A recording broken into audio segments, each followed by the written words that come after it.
মাকে বলি মা বেশি মিষ্টি খেও না, মিষ্টি খেও না, খালি মিষ্টি খাবে আর কোল্ড ড্রিঙ্কস খাচ্ছে আর মিষ্টি খাচ্ছে।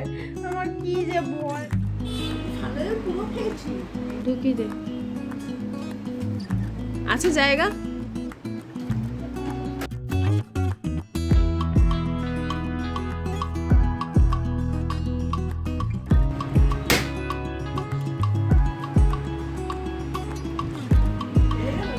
ফাটিয়ে দিচ্ছি, কি হবে?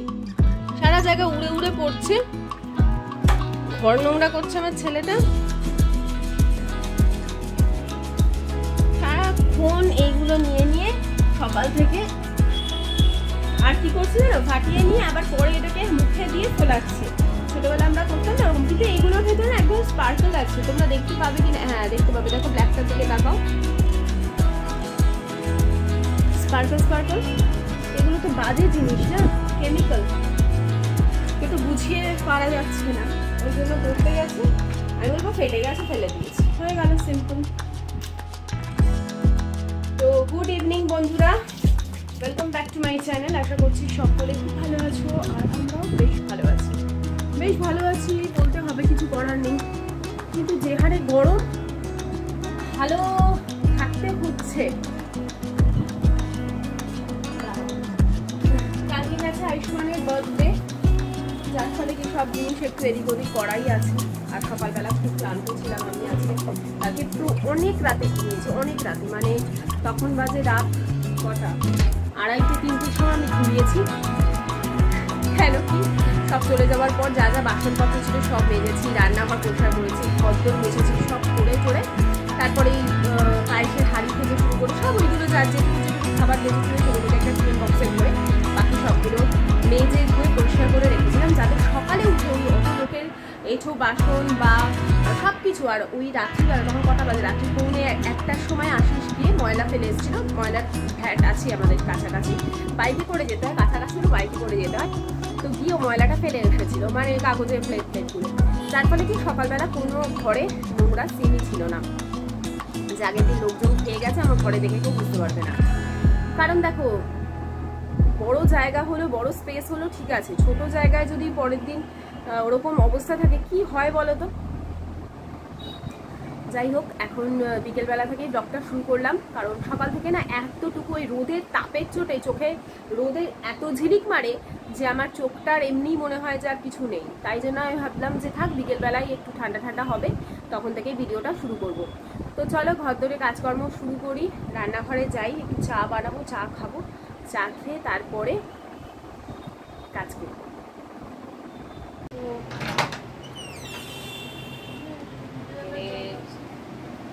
চল ঢুকি দে, আছে জায়গা?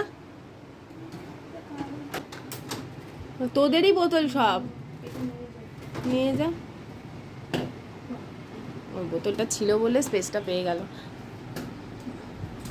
ওকে দিয়ে আজকে জায়গা না, আমিও তাই করি।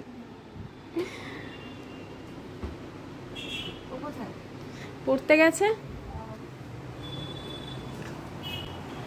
আমার ফ্রিজটা এত বাজে, আমার ফ্রিজটায় প্রচুর জায়গা, তো খাবারের ট্রে রাখতে পারবে, কিন্তু জলের বোতল রাখার একটা স্পেস দেয়নি, মাত্র একটা তাক দিয়েছে, যেটার মধ্যে আমার টমেটো সস, তারপরে বাকি যে সস টসগুলো থাকে, ব্যাস ওই একটা। তা ওর মধ্যে তুমি কোনো বড় জলের বোতল রাখতে পারবে না, স্পেসটা ছোট।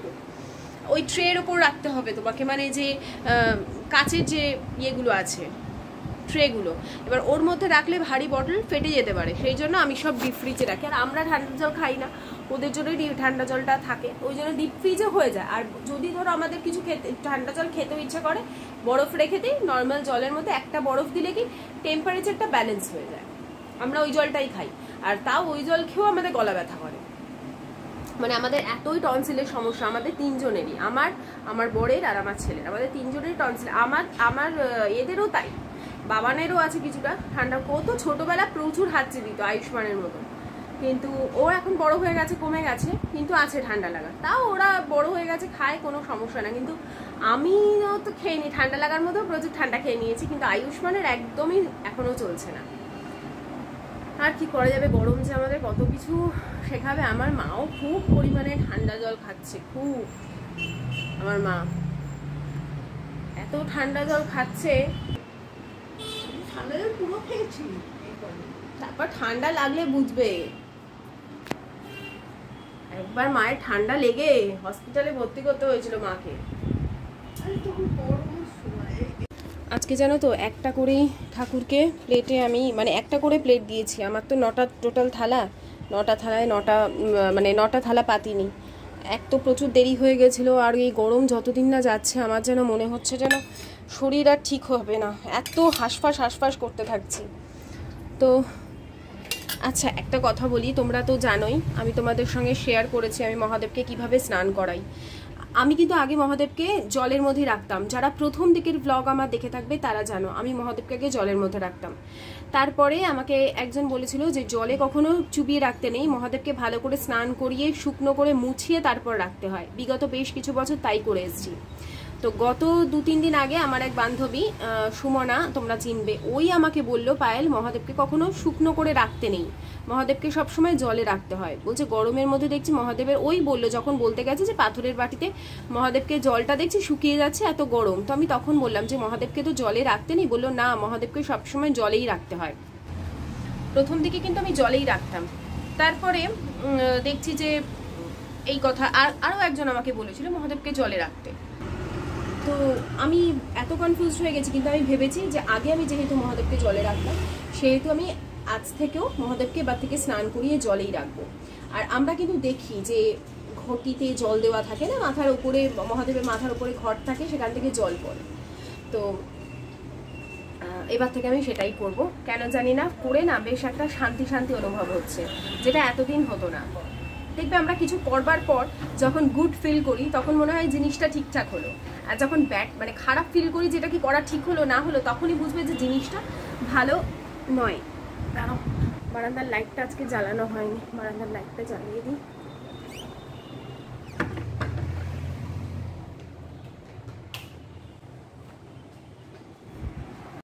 তোমরা যে ব্লগটা দেখছো সেটা তো বুধবারের ব্লগ। আর আমি বৃহস্পতিবার যখন মহাদেবের পুজো করছি, যখন মহাদেবকে স্নান করিয়ে জলের ওপরেই রেখে দিলাম না, বিশ্বাস করো আমার সেই একদম আগের যখন আমি ইউটিউবে আসিও নি সেই মুহূর্তের একটা কিছু ফিলিংস হলো। মানে আমি এটা ফিল করলাম যেন অনেক কিছু হালকা হয়ে গেল। হয়তো আমি ভুল ছিলাম জানো তো, এত দিন ধরে এত বছর ধরে আমি ওই ঘর থেকেই শুরু করেছিলাম মহাদেবকে মুছিয়ে শুকনো করে রাখা।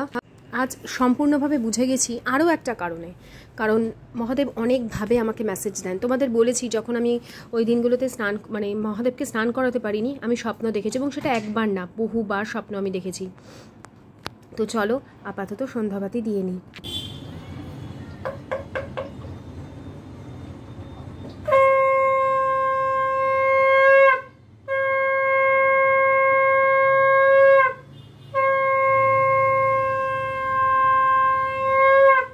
বুধবার করে আমি কিন্তু শ্যাম্পু করি, তোমরা জানো মেথি অয়েলটা বুধবার এবং রবিবার দুদিন শ্যাম্পু করি, তো দুদিনই দেওয়ার চেষ্টা করি, কিন্তু আমার বুধবার দিন হয়ে ওঠেনি। আজকে বাথরুম টাথরুম পরিষ্কার করেছি, যার ফলে কি আগের থেকে যে মেথি তেলটা দিয়ে রাখবো একদম মাথা থেকে বেরিয়ে গেছিলো। তারপর যখন বাথরুমে ঢুকে গেছি তখন মনে এসছে, আর বাথরুম পরিষ্কার করার পর তো আর বাথরুম থেকে বেরোতে পারি না, একেবারে স্নান করে শ্যাম্পু করে স্নান করে বেরোই, তো যার ফলে আজকে করা হয়নি। তারপরেও দেখো চুলটা কিন্তু বেশ শাইনিং মানে শাইন হয়েছে, সেই যে রাফনেস হয়ে গেছিলো আমার চুলে একটা, তোমরা নিজেরাই বলতে পারেন চুলটা রাফ হয়ে যাচ্ছে, তো কিছু করার নেই, এত কেমিক্যাল ইউজ করে ফেলেছি। যাই হোক, মায়ের কাছে আমি বিনুনিটা বেঁধে নিই, যখন মা থাকে বিকেলবেলা করে চুলটা বিনুনি করে দেয়।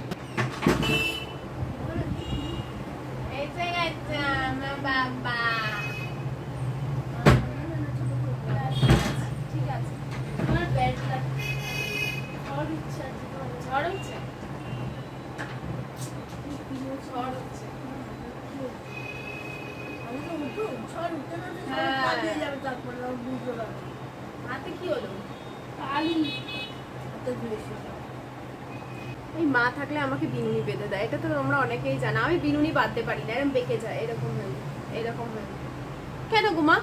আমি অনেক চেষ্টা করেছি, কিছুতেই আমার সোজা হয় না। কেন আমার হলোই না, কত বয়স বল, আমার কত বয়স? আমার 34। হ্যাঁ, হ্যাঁ, 3টা বল, 2টা বল।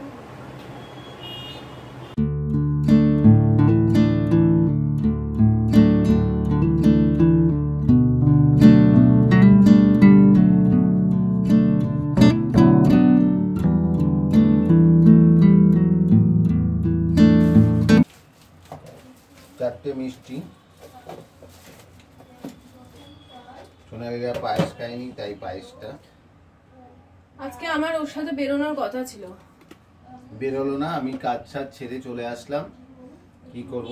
8টার সময় এসছে। 8টার সময় মেট্রো কাশনকারী যাওয়া যায়? মেট্রো ক্যাশনকারি যাবে বলছিলি? হ্যাঁ। বাবা, পায়েস এখন যাচ্ছি সোনালির বাড়ি। আমি ভেবেছিলাম ওর সাথে মেট্রো কাশনকারী যাব, নিয়ে তো গেল না। এখন সোনালি ফোন করলো, বললো আয়, ও দিদি এসছে। একটু ওয়েদারটা ভালো, নিশ্চয়ই নিয়ে যাবো। একটু মেঘ মেঘ করলো না? না, ঝড় আসছিল, ওই জন্য ভয়ে আমি চলে আসলাম। তোমার জন্যই ঝড়টা বন্ধ হয়েছে। হ্যাঁ, আর এই জন্যই ঝড়টা এসেও এলো না। এসে এলো না? হ্যাঁ, ফোটা ফোটা বৃষ্টি পড়লো। হ্যাঁ, ফোটা ফোটা, একটা ফোটা, দুটো ফোটা বৃষ্টি। আর আমার ছেলে এসে বলছে, মা তোমার আজকে যাওয়া হচ্ছে না, কারণ খুব জোর তুফান আসছে। আর তার জন্যই আরো ঝড় চারি সব চলে গেল। ওই ধোঁয়া ছিল কারণ বলে তো ওরমের লাগছে, ক্লাউড গুলো সব এখানে চলে এসেছে। আর দেখছি কি চারদিক দিয়ে ধোঁয়া উঠছে। আমি ছেলেকে বলছি, কি রে ধোঁয়া উঠছে কোথা থেকে? এই যে কত বলছে, খুব হাওয়া দিচ্ছে দিদি, ঘর ঠান্ডা হয়ে গেল।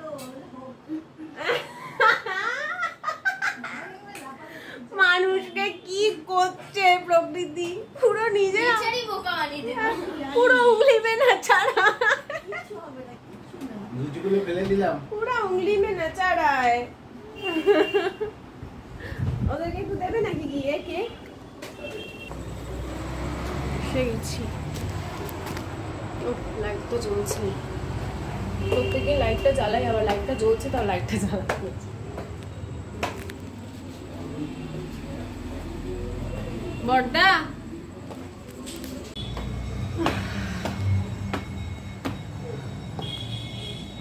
খোলা ছাদে হাওয়া দিয়ে এটাই আরাম শুধু, বাকি সারাদিন গরম। ওই কি করছিস এখন? মোছামুছি করছিস কেন তুই? ওই যে রাস্তা বানালাম, পড়ে গেছে, রাস্তাটা পড়েছে, চিটচিট করছিল। হ্যাঁ, তোমার পায়েস আর মিষ্টি। এই দাঁড়া, বাঁ হাত। কালকের যে ফ্রাইড রাইস আনা হয়েছিল ওখান থেকে 2 প্যাকেট মতন থেকে গেছে, তো ওটাই অনেক আছে, আমি খেতে পারিনি, তো ওটাই আজকে খাওয়া হবে। গরম করব এখন। এই জাস্ট আমি এলাম এক্ষুনি সোনালির বাড়ি থেকে। আজকে অনেক অনেক গল্প করেছি, অনেক কিছু জেনেছি তোমাদের সাথে। কিছু জিনিস আমি 1 ঘন্টা বসলাম।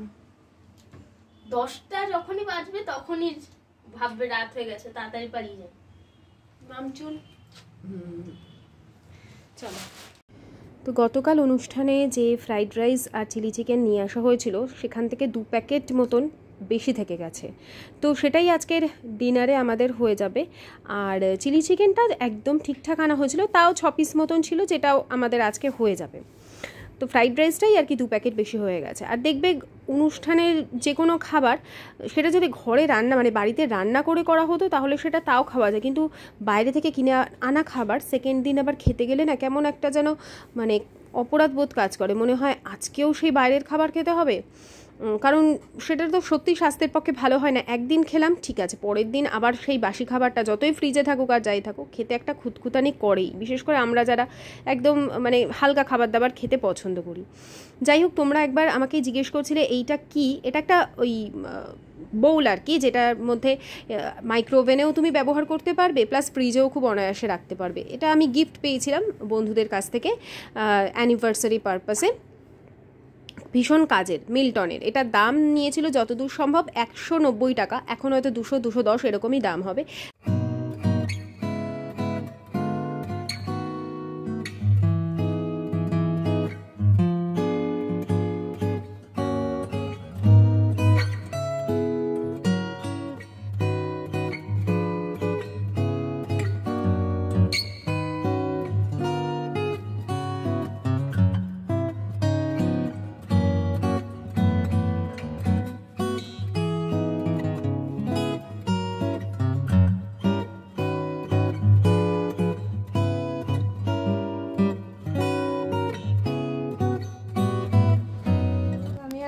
একটু শুলাম আর সব কিচেনের সমস্ত কাজ সেরে এসেছি, বাসনপত্র ধুয়ে মেজে পরিষ্কার করে সব করে এসেছি। আর মায়ের সাথে একটু শুয়ে শুয়ে কিছুক্ষণ কথা বলবো। তো তোমাদের সাথে আজকে যে মহাদেবের পুজোর সময় বলছিলাম না যে জলের ওপর রাখতে হয়, তো গেছি সোনালির দিদির সাথে, দিদি এসেছিলেন। তো দিদি হচ্ছে বৈষ্ণব, বুঝতে পারলে তো, ওনার সাথে এই বিষয়ে কথা হচ্ছিল। আজকে ওখানে গিয়েও মহাদেবের প্রথমে না এই ভূত প্রেতাদি নিয়ে কথা হচ্ছিল, মানে কথায় কথায় গল্পের ছলে হয় না, অনেক গল্প করছিলাম। তো আমার সাথে যে 2 বছর আগে যে ঘটনা সেটা পরে বলেছি আমি, যখন দিদি অনেক ধরনের বাস্তব কথাগুলো বললো না, গায়ে আমারও কাটা দিচ্ছে আর মানে সোনালিরও, আমরা খুব ভয় পাই। তো কিন্তু দিদি খুব সাহসী, আর সাহসী মানে কি একদম সচক্ষে সব কিছু দেখেও নিজেকে স্ট্যান্ড বাই রেখেছে, এই সমস্ত গল্পগুলো করছিল। তারপর আমি মহাদেবের কথা বললাম যে এরকম, তবে দিদি বলছিল মহাদেব থাকলে কিছু হয় না। তাই বললাম আমার সাথে যখন হচ্ছিল তখন তো ঠাকুর দেবতা সবই ছিল, তারপরেও এরম ঘটনা আমার সাথে হচ্ছিল। তখন ওনার ছেলেও বলছে, বলে কিন্তু যখন এই ধরনের নেগেটিভ শক্তিগুলো কাজ করে না, তখন অনেক মানে ওরা এত পাওয়ারফুল থাকে যে এগুলোতেও তখন কিছু হয় না। ওরা যে উদ্দেশ্যটা নিয়ে আসে সেই উদ্দেশ্যটা যেন তেন প্রকারে করবার চেষ্টা করে। এই সমস্ত নানা কথা হচ্ছিল। তারপরে মহাদেবের কথা হলো যে মহাদেবকে জলের ওপর রাখাটা ঠিক কিনা। বললো হ্যাঁ, কিন্তু সকাল পর্যন্ত, যেই সন্ধেবেলা আমি সন্ধে দেবো, মহাদেবের জলটা নাকি মানে ফেলে দিতে, মানে সরিয়ে দিতে হয় এবং শুকনোভাবে রাখতে হয়, এটাই নাকি নিয়ম। তো দেখি এবার থেকে সেটাই করব। একটা কনফিউশন ছিল, সেই কনফিউশনটা কিছুটা ক্লিয়ার হলো। হ্যাঁ, বলে সব সময় জলের মধ্যে রাখতে হয় না, এই সন্ধেবেলা এ করতে হয়। তারপরে কীভাবে মহাদেবকে স্নান করাতে হয় সেটাও বললো, যে আগে সতীকে জল ঢালতে হয়, তারপরে লিঙ্গে জল ঢালতে হয়। তো আমার প্রতি মহাদেবের খুব খুব খুব একটা আশীর্বাদ আছে। তোমাদের বললাম না মহাদেব আমাকে স্নান না করালেই স্বপ্নে আসে, তাই বলেছি মা এটা যখন বলিনি না, যখন আমার ওই সময়টা, ওই যে পিরিয়ডসের সময় যখন আমি পুজো হাত দিই না, 5 দিন 6 দিন এক এক সময় হয়ে যায়, শ্যাম্পু করালাম তারপর হয়তো আবার দেখলাম পুজো দিতে পারছি না, তখন এই গরমের সময় আমাকে স্বপ্ন দিয়েছে।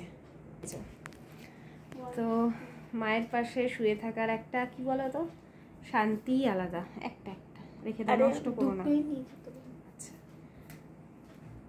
মানে কি বলবো, নিজের মনে দুঃখ ক্লান্তি সব মায়ের কাছে এসে হয়ে যায়, মানে অনেক অনেক শান্তি। দেখো ঘুমিয়ে পড়ছে মা।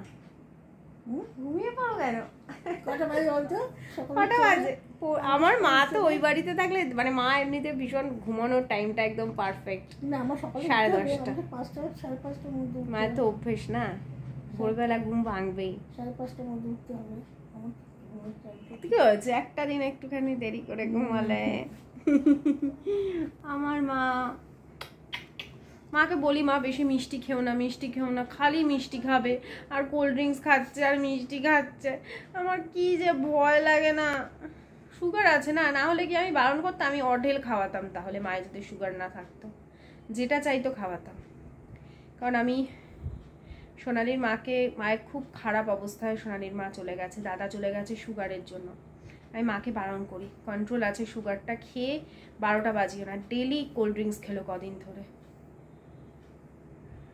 যতদিন মা আছে ততদিন মনে হয় নিজের কেউ আছে। দেখো চোখটাকে বড় বড় করে, আমার ঘুমাও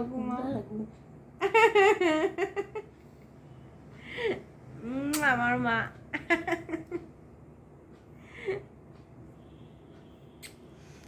মাকে বয়স্ক হতে দেখলে কিরকম দুঃখ হয়। মা না থাকলে কোথায় আর যাওয়ার জায়গা থাকবে? আর ছেলের শরীর খারাপ হোক বা নিজের কিছু হোক, তখন কাকে ডাকবো, কে আসবে? আমার তো কেউই নেই পাশে এসে দাঁড়ানোর মা ছাড়া। দিদিকে ডাকবি? ও তো নিজেরই শরীর খারাপ, ও আর একজন। তুমিও কন্ট্রোল করো, ওকেও কন্ট্রোল করো।